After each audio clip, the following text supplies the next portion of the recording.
नमस्कार दोस्तों, मैं हूं विवेक प्रजापति और आप सभी को अपने इस यूट्यूब चैनल पर स्वागत करता हूं। दोस्तों, आज की क्लास में हम सीखेंगे दो ऐसे पावरफुल कैंडलस्टिक पैटर्न जो मार्केट को रिवर्स कर सकता है और मार्केट में बाई कब करते हैं, सेल कब करते हैं, बिल्कुल आसान भाषा में सीखने वाले हैं। तो पहला कैंडलस्टिक पैटर्न हम सीखने वाले हैं मारुबुजू कैंडलस्टिक पैटर्न। ये क्या होता है, इसके क्या खासियत होते हैं और नए ट्रेडर्स जो होंगे वो इसको कैसे फाइंड आउट करके ट्रेड कर सकते हैं। दूसरा हम क्या सीखने वाले हैं, स्पैनिंग टॉप। इसको हम कहाँ पर फाइंड आउट करेंगे, कैसे ट्रेड करेंगे और लॉस से कैसे बचेंगे, बिल्कुल आसान भाषा में सीखने वाले हैं। तो चलिए फटाफट से क्लास को कंटिन्यू करते हैं। तो चैनल पर नए हैं तो अभी सब्सक्राइब करें, शेयर कर दें अपने सारे दोस्तों के साथ इस वीडियो को।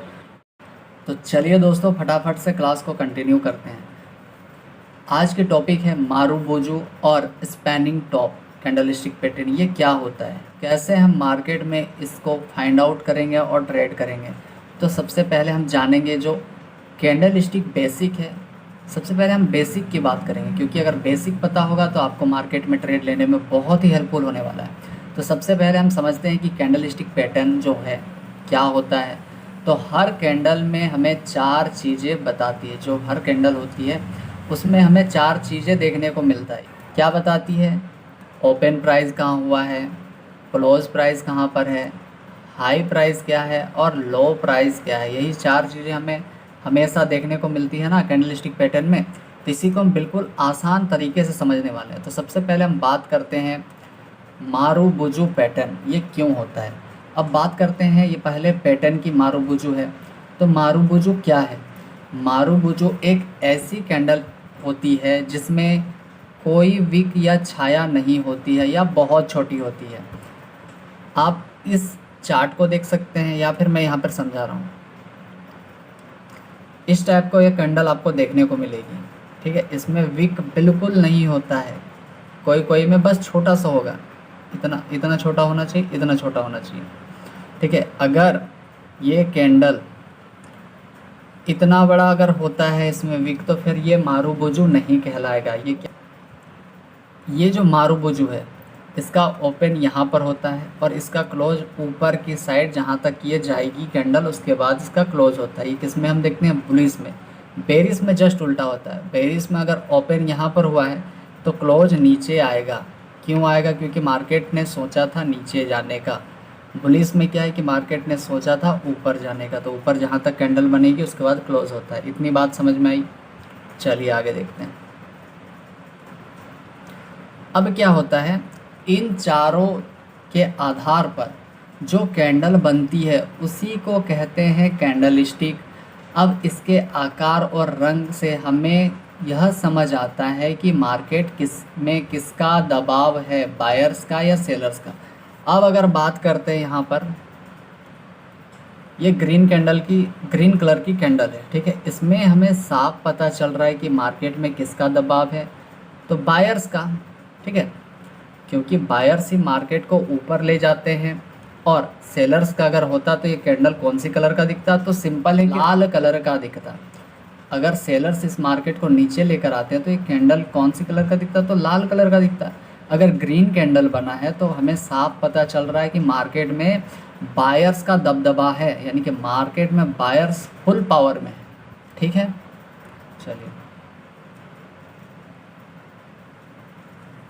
यानी अगर यह बुलिश मारुबुजू है तो ओपन प्राइस सबसे नीचे और क्लोज प्राइस सबसे ऊपर होता है, जो कि मैंने अभी बताया। मतलब पूरा दिन बायर्स ने मार्केट को ऊपर ही खींच के रखा है, ठीक है। इसीलिए वो कौन सा कलर का दिखा? तो ग्रीन कलर का दिखा। और अगर यह बेरिश मारुबुजू है तो ओपन सबसे ऊपर होगा और क्लोज नीचे होगा, जो मैंने अभी बताया कि जैसे अगर ये कैंडल है, ठीक है, अगर ये सेलर इसमें ज़्यादा मजबूत होंगे तो सेलर क्या करते हैं? मार्केट को नीचे लेकर आते हैं। तो ओपन यहाँ पर हुआ और जहाँ पर इधर आके क्लोज होता है, ठीक है। तो नीचे की ओर क्लोज किसका होता है? तो रेड कैंडल किसका है? सेलर मजबूत होते हैं तब।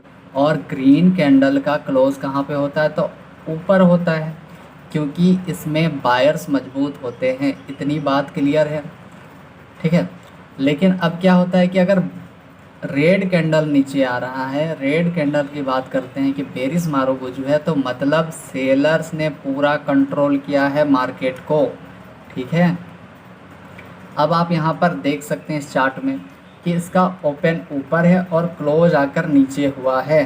इधर ये क्लोज पॉइंट है, ये ओपन पॉइंट है। ठीक है, ओपन। समझ में आ गया? समझ में आया? चलिए आगे देखते हैं। अब क्या होता है कि मारुबुजू के पीछे की राज क्या है, सीक्रेट्स क्या है, तो यह एक बहुत ही स्ट्रॉन्ग कैंडलस्टिक सिग्नल है। दूसरा क्या है कि अगर किसी सपोर्ट लेवल पर बुलिश मारुबुजू बने तो वहाँ से मार्केट ऊपर जा सकता है। अब मैं फिर से एक बार रिवीजन करवा दूं। ये रेजिस्टेंस है, ये सपोर्ट है। अगर बात हम मारुबुजू की करें, ठीक है, तो ये कैंडलस्टिक पैटर्न यहाँ पर नज़र आना चाहिए, यहाँ पर आना चाहिए, यहाँ पर आना चाहिए, यहाँ पर, यानी कि सपोर्ट की लाइन पर ये कैंडलस्टिक अगर मिलता है, आपको नज़र आता है, तो आपको समझ जाना चाहिए कि अगर ये मारुबुजू कैंडल बना है तो मार्केट इस लेवल से ऊपर जाने वाला है। तो कहाँ तक जा सकता है, तो इस रेजिस्टेंस की लाइन तक ही जा सकता है, सिंपल है। और अगर किसी रेजिस्टेंस पर बेरिश मारुबुजू दिखे तो गिरावट का संभावना होता है। अब फिर मैं एक बार दिखाता हूँ।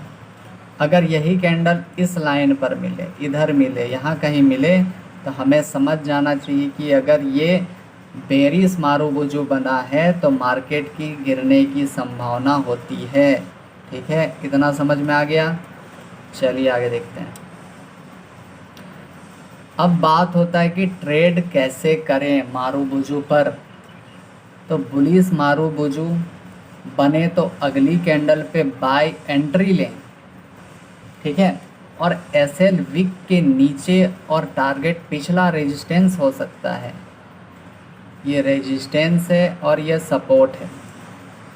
अगर बुलिश मारुबुजू दिखे तो हम यहाँ पर ढूंढेंगे और यहाँ पर मिलता है तो इसके विक के पीछे का स्टॉप लॉस होगा। ये हमारा स्टॉप लॉस हो गया। ठीक है, अब मार्केट को कितना ऊपर जाना है तो ये हमें नहीं पता। कैसे पता चलता है? हम रेजिस्टेंस और सपोर्ट की लाइन को ड्रॉ करके रखते हैं। तो अब बात होता है टारगेट की, तो टारगेट यही वाला लाइन है, यानी कि रेजिस्टेंस का लाइन है कि मार्केट यहाँ तक जा सकता है। ठीक है, अब बात होता है बेरिश मारुबुजू पे सेल कर सकते हैं। एसएल ऊपरी साइड और टारगेट नीचे का सपोर्ट होता है, जस्ट इसका उल्टा होने वाला है। अब बात होता है कि बेरिश मारुबुजू, तो वो हमें अभी देखें कि इधर ढूंढना है। यहाँ अगर मिलता है, इधर मिल जाता है, तो इसके ऊपर का हम स्टॉप लॉस रखेंगे और टारगेट, यानी कि टारगेट कहाँ तक आ सकता है मार्केट, तो इस सपोर्ट के लेवल तक आ सकता है, यानी कि इधर तक हम कहीं पर टारगेट रख सकते हैं कि मार्केट यहाँ तक जाने वाला है। इतनी बात समझ में आई? अब बात करते हैं real example, real life example क्या होता है।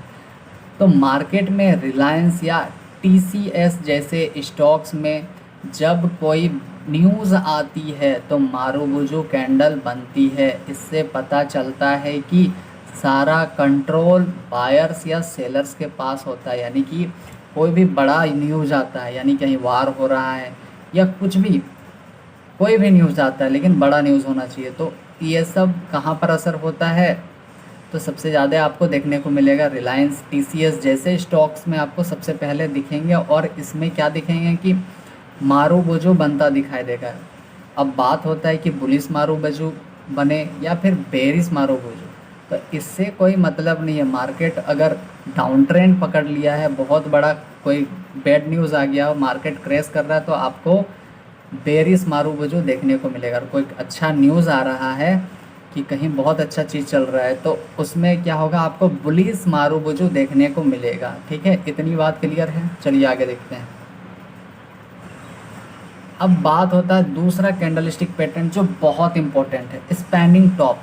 अगर आप इस पैटर्न को देखे होंगे तो ये आपको बिल्कुल लट्टू की तरह देखने को मिलेगा। ठीक है, अब आते हैं दूसरे नंबर पे स्पैनिंग टॉप। इस कैंडल का जो बॉडी है बहुत पतला होता है और दोनों साइड वीक होते हैं।